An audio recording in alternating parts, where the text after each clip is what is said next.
Alhamdulillahirabbil alamin arrahmanir rahim maliki yaumiddin iyyaka na'budu wa iyyaka nasta'in ihdinas siratal mustaqim siratal ladzina an'amta 'alaihim ghairil maghdubi 'alaihim waladdallin amin. Assalamualaikum warahmatullahi wabarakatuh. Bismillahirrahmanirrahim. Alhamdulillahilladzi khassa qauman bi mahabbatihi wa aqama qauman bi hikmatihi. Wassalatu wassalamu ala asrafil anbiya'i wal mursalin sayyidina maulana Muhammadin amin wa ala alihi wa ashabihi ajma'in. Amma ba'du fa hadhihi waraqatun qalilah tahtawi ala ma'anin zazilah wa manaqiba azizah lil arif rabbani wal alim samadani abi al-badali alladhi yatba'u as-sali alladhi yatba'u tali wa yarji'u ilayhi al-ghali asy-syaikh at-tariqah as-samaniyah fil mantiqatil banjariyah asy-syaikh Muhammad Zain ibn Abdul Ghani wa samainaha budiyatal muhibbin wa nas'alullah al-karim al-mannan wa natawassalu bi niyati sayyidi waladi adnan ayyaj'alana qahada imal saylan bainana wa bainal ikhwan min waqtina hadha ila akhiriz zaman wa yuballighuna biha ila fasihil jinan dari ni'mati wal imtinan amin ya rabbal alamin.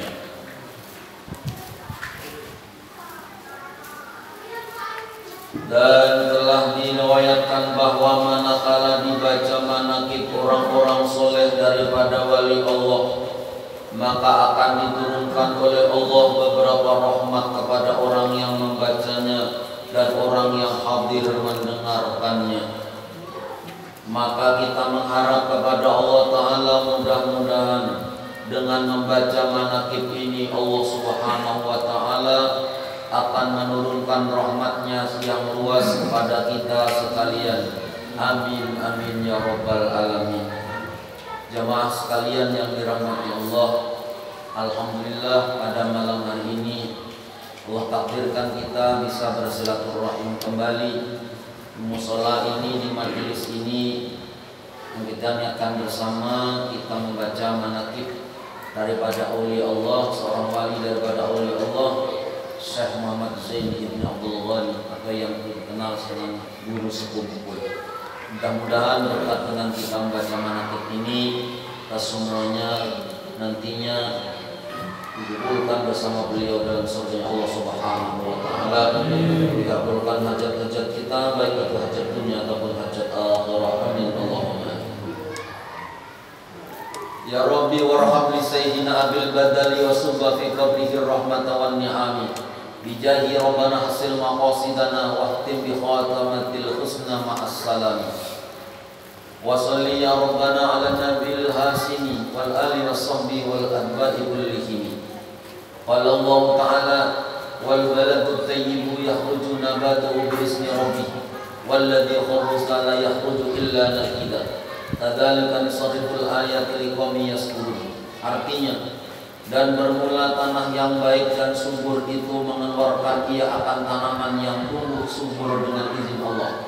Dan tanah yang tidak subur tidak akan mengeluarkan tanaman kecuali sulit tumbuhnya.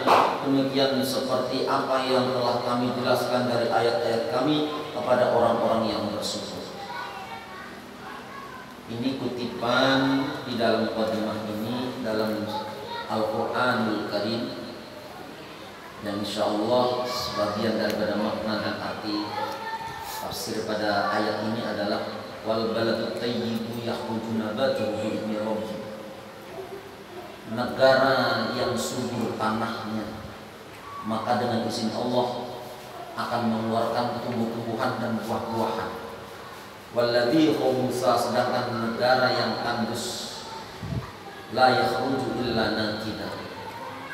Tanah tidak subur itu tidak akan mengeluarkan tanaman kecuali sulit tumbuh. Kalau kita lihat di Makkah itu tanahnya pasir.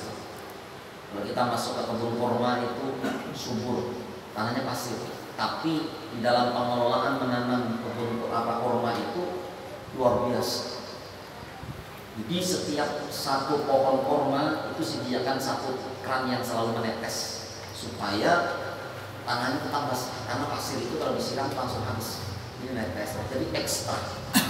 Nah maka kita nih kepingin anak kita soleh dan solehah. Kalau abah mamanya kadang belajar soleh dan solehah sulit. Ibarat tanah andus. Apalagi seorang ibu, kalau ibunya nggak solehah, sulit mendidik anak menjadi soleh dan solehah. Karena yang paling banyak bergaul dengan anak itu ibu kita. Makanya al-ummah madrasatul ula, ibu itu madrasah pertama. Kalau abah mamanya soleh dan solehah, maka itu termasuk wal baladut thayyib, tanah yang subur. Akan lebih mudah dan berpotensi anak kita menjadi soleh dan solehah.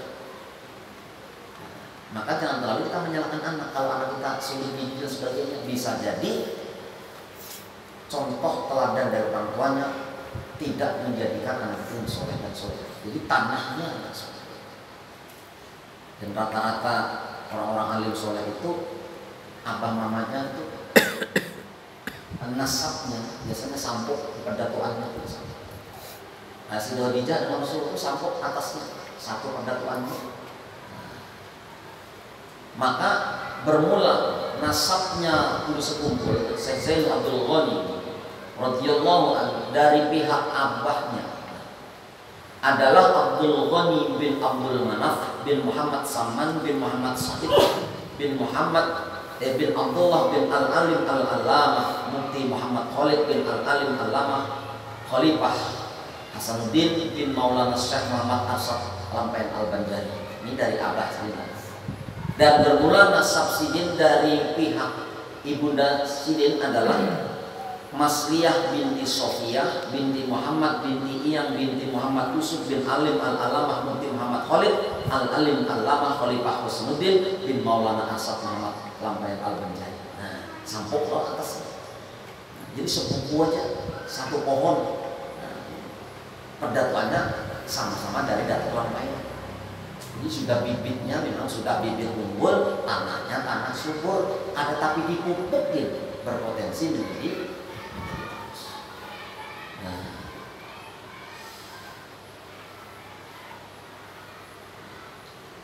maka berkumpullah nasab orang tua Sidin itu pada tuannya yang kelima yaitu Al-Alim Alamah Mufti Khalid. Sampok dari nasab dari keluarganya yang kelima. Di situ bertemunya nasab abah lama masih ini. Dan adalah radhiyallahu anhu itu ketika di dalam kandungannya ibunya, maka ibunya radhiyallahu anhu diberi oleh Allah Ta'ala akan anugerah, yakni melihat cahaya laksana bulan purnama menuju ke dalam pangkuannya. Ini seperti mimpinya Siti Khadijah. Siti Khadijah itu mimpi rembulan masuk ke dalam rumah, terus rembulan itu ada dalam pangkuannya Siti Khadijah.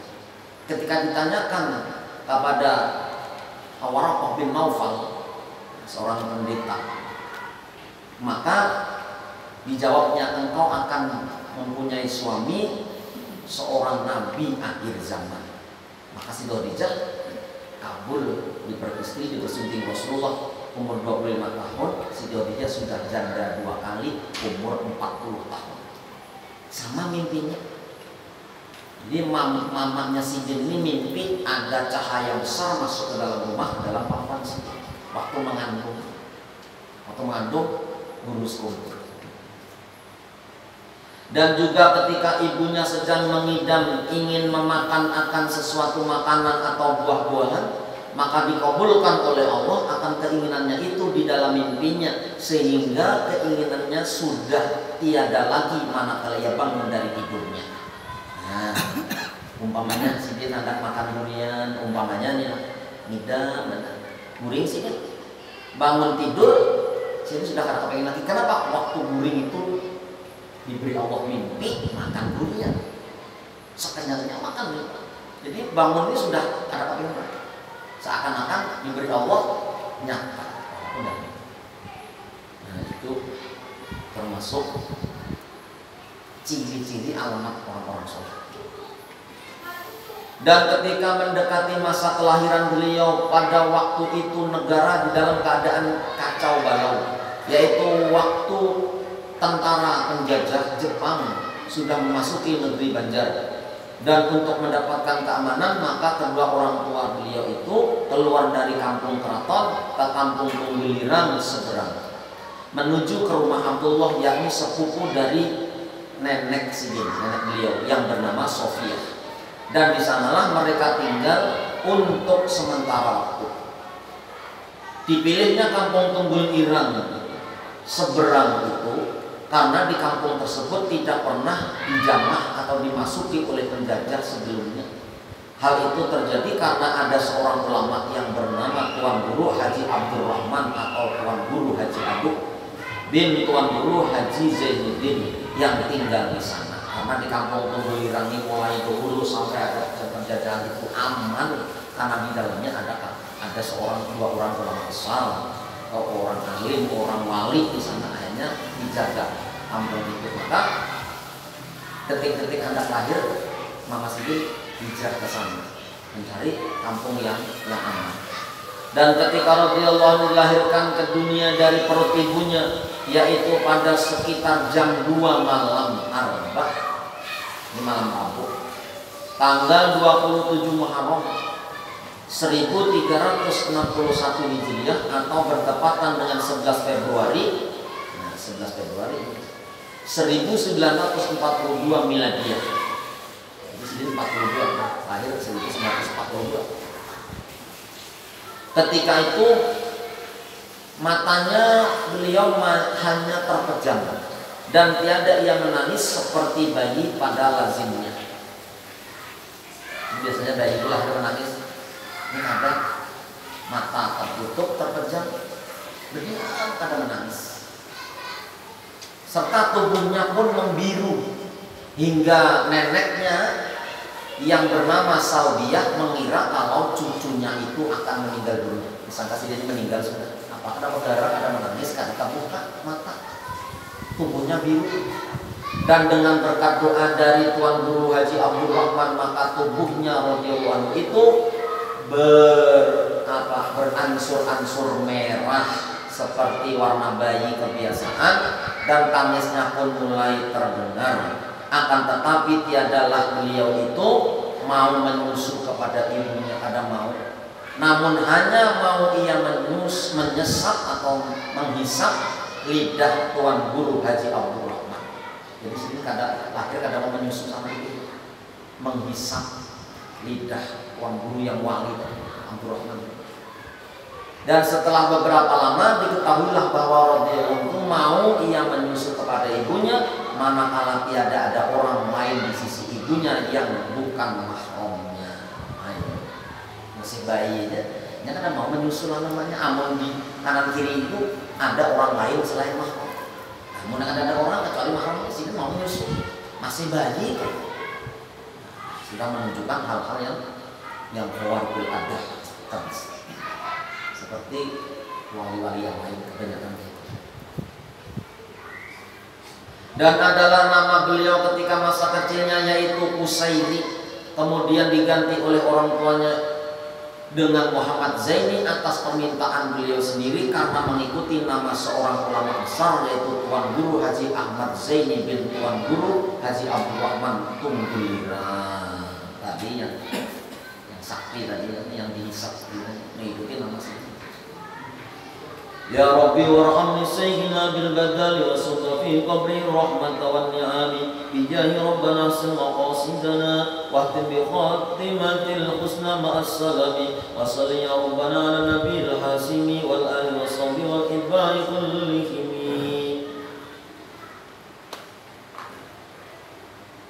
Dan adalah halnya beliau itu sewaktu masa kecilnya termasuk hamba Allah yang mahfuz. Jadi mahfuz itu makomnya wali, kalau maksud itu nabi. Jadi mahfuz itu yakni yang dipeliharakan oleh Allah Ta'ala dari hal yang tiada terpuji. Sebagaimana diriwayatkan bahwa nenek beliau yang bernama Salbiyah pernah dipesani oleh Tuan Guru Zainul Ilmi Tuan Guru Zainal Ilmi itu yang makamnya di Kelampaian. Nah kita habis masuk ke Kelampaian keluar, nah kita kesana arahnya saya di sana ada tulisan Zainal Ilmi. Itu si jin itu yang ketika meninggal dunia ditaruh di liang lahat, begitu dibuka kapannya ada orangnya.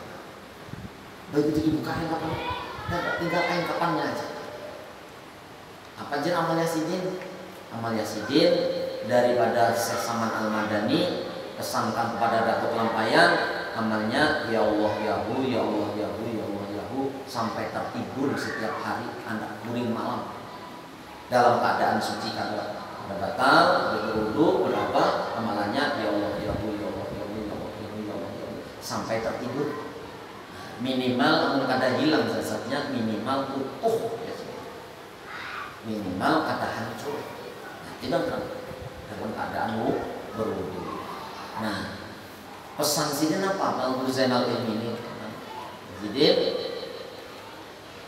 sebagaimana diriwayatkan bahwa nenek beliau yang bernama Safiah pernah dipesan oleh Tuan Guru Zainal Ilmi bahwa di rumahnya ada seorang yang dipilih oleh Allah agar ia memelihara akan dia, yang tidak lain adalah cucunya sendiri yaitu Muhammad Zaini bin Abdul Ghani. Dan juga adalah halnya beliau tidak pernah ihtilam seumur hidupnya hingga baliknya, hanya disebabkan umur, yaitu tatkala umur 15 tahun beliau sudah dibalik. Artinya menurut hukum Islam itu kan 15 tahun laki-laki itu balik. Tapi kalau anak kita itu sebelum 15 tahun kok sudah mimpi basah, ihtilam itu sudah balik. Nah, guru sekumpul kada pernah mimpi basah sampai wafat. Jadi tanda balik beliau menurut umur segini 15 tahun balik. Nah, kita kan kadang anak-anak ada sebelum 12-13 sudah balik, walaupun belum 15 tahun tapi apa sudah mimpi basah, keluar mani sudah berarti balik.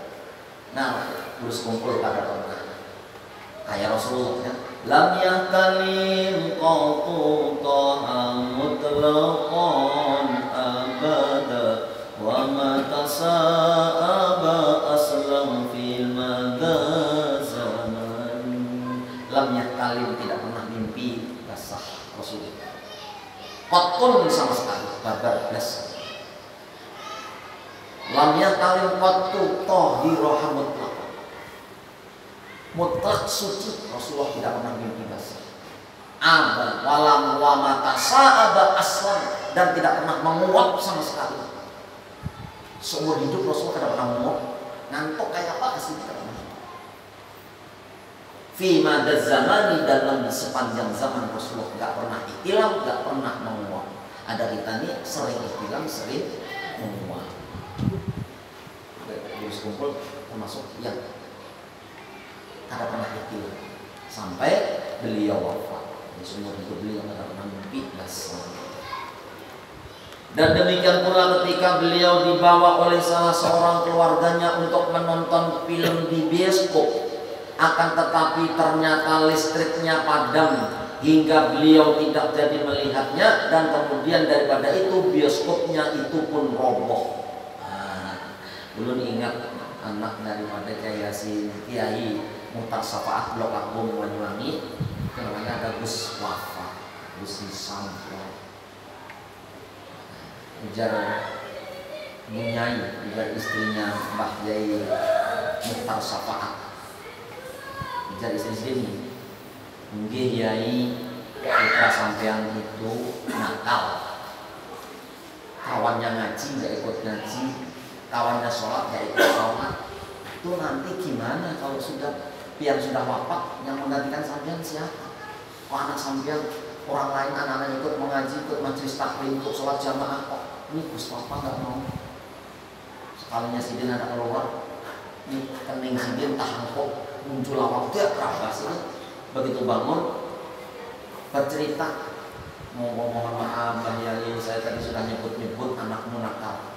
Ternyata waktu saya tadi pingsan, saya melihat anakmu sembahyang di atas pelepah pisang.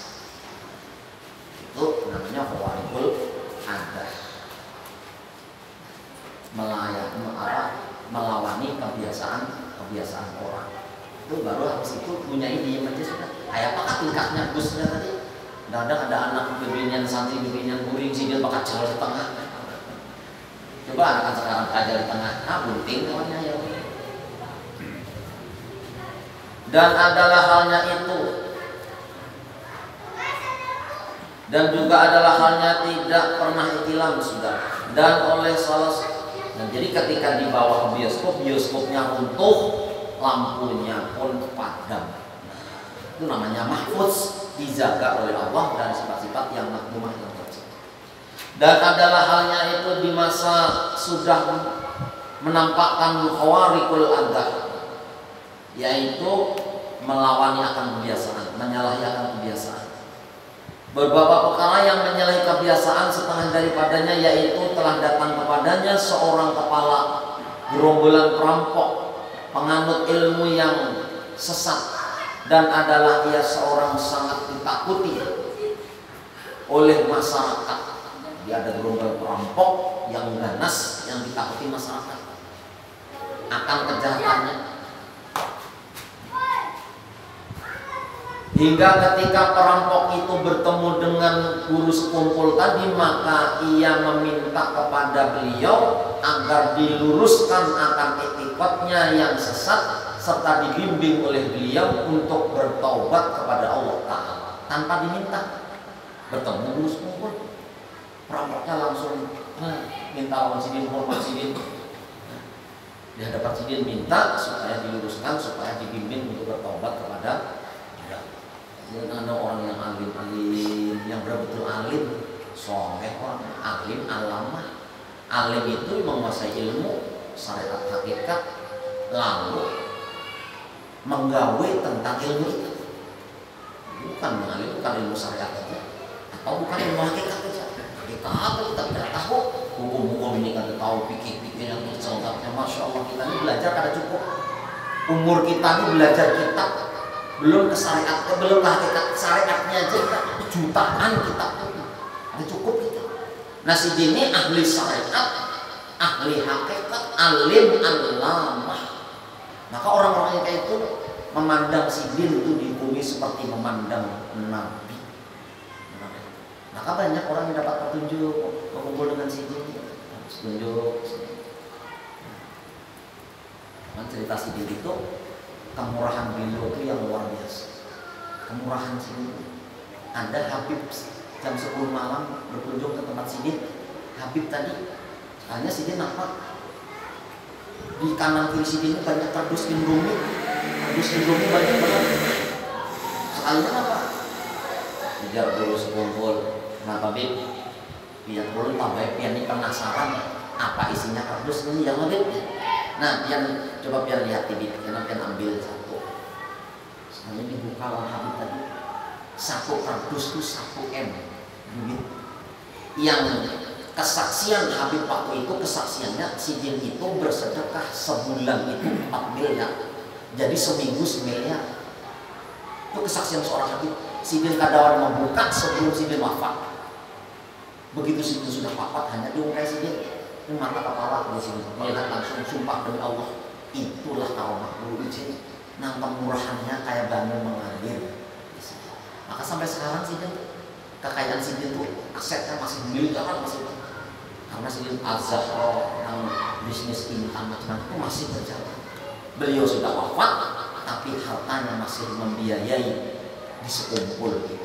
Di semua tuh lah, imamnya, bilalnya, tukang ampar, karpetnya digaji Sidin, kan ada yang sia-sia.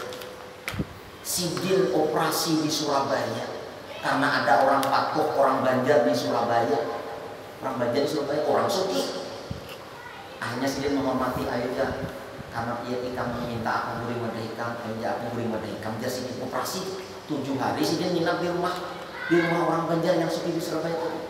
Sekalinya Sidin hendak beli, aku terima kasih banget, ikam fasilitasi aku guring seminggu di sini. Ini kesan ikam, ini ampun ikam. Kada kesan juga, ini ampun ikam. Sidin itu kalau bersedekah kadang aku bersedekah lawan ikam, aku memberikan kada.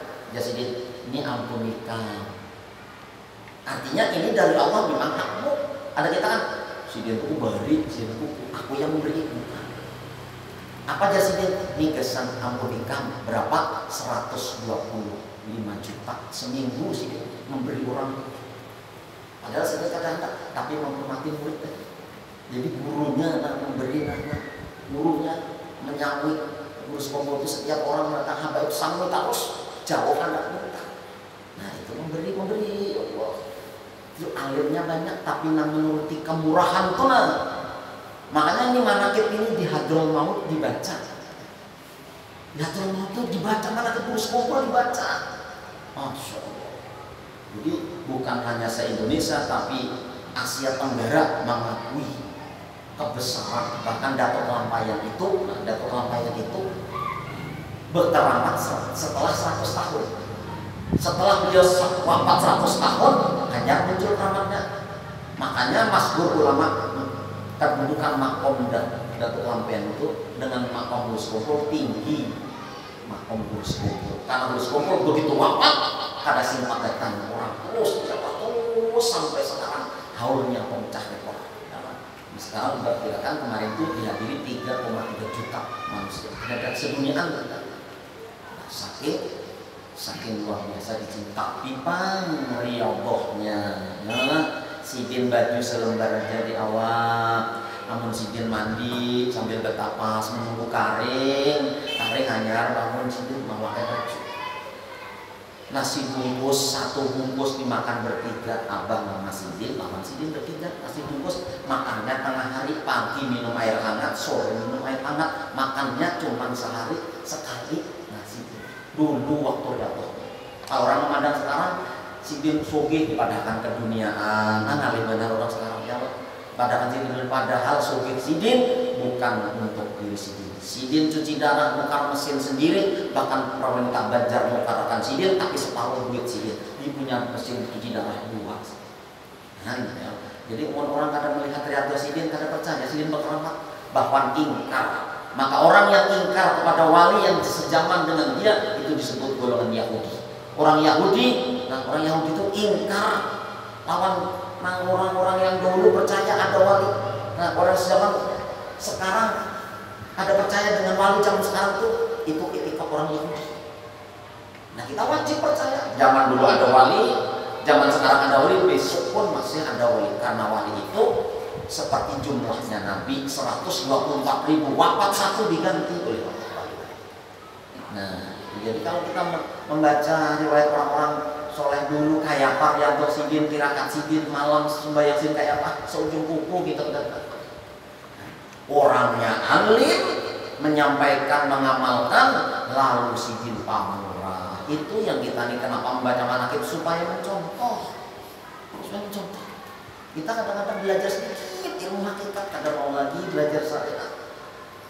Yang diajarkan Rasulullah itu syariat lengkap, syariat baru mencicipi hakikat itu pemberian Allah. Asal diamalkan ilmu syariat, sholat yang wajib dijaga, yang fardu dijaga, yang sunnah ditambahkan sekuat tenaga, puasa sunnah, sholat sunnah dijaga. Allah yang memahamkan kita sedikit, dibuka kita mereka masuk dengan sendirinya. Kalau makrifat itu memberi Allah. Nah itu makanya kita membaca manakib dulu yang merangkap ahli syariat dan ahli hakikat. Yang bisa 3 menit lagi. Sudah bunyi ya? Belum ya. Dan adalah beliau pernah pula bermimpi bertemu dengan dua cucu Rasulullah SAW, yaitu Sayyidina Hasan dan Sayyidina Husain radhiyallahu anhuma, yang membawakan baju jubah putih lengkap dengan serbannya hingga memakaikan oleh keduanya akan pakaian itu kepada beliau. Mimpi bertemu cucu Rasulullah membawa jubah dipakaikan langsung kepada si. Nah, seperti saya Saman mimpi ditemu dengan gurunya satu kali memakaikan jubah. Ini rata-rata kayak itu wali-wali. Rata-rata kayak itu. Saman itu ketika Datuk Lampayan hendak beli ke Martapura, Sidin memberi baju, memberi tongkat 4.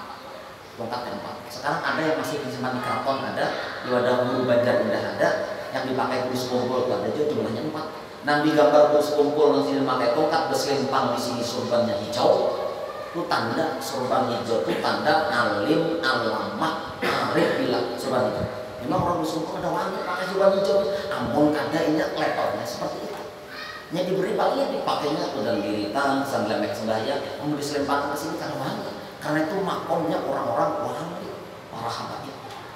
Nah, yang dipakai sidin, dipakai tongkat yang dipakai bergambar itu tongkat wilayah kewalian sidin yang pernah dimiliki Datuk Lampaian dari Syabdul Qadir, dari Lampaian diterima dari Sesaman. Nah, tongkat itu dari Syabdul Qadir Jailani. Sekarang masih. Makanya sidin itu pernah didatangi Sayyidina Hasan dan Husain membawa jubah putih lengkap dengan surbannya hingga memakaikan oleh keduanya akan pakaian itu kepadanya serta memberi nama oleh keduanya akan dia dengan nama Zainal Abidin, nama daripada pemberian Hasan dan Husain. Jadi ada Zainnya juga tapi Zainal Abidin. Nah, ini bismillah al-Fatihah.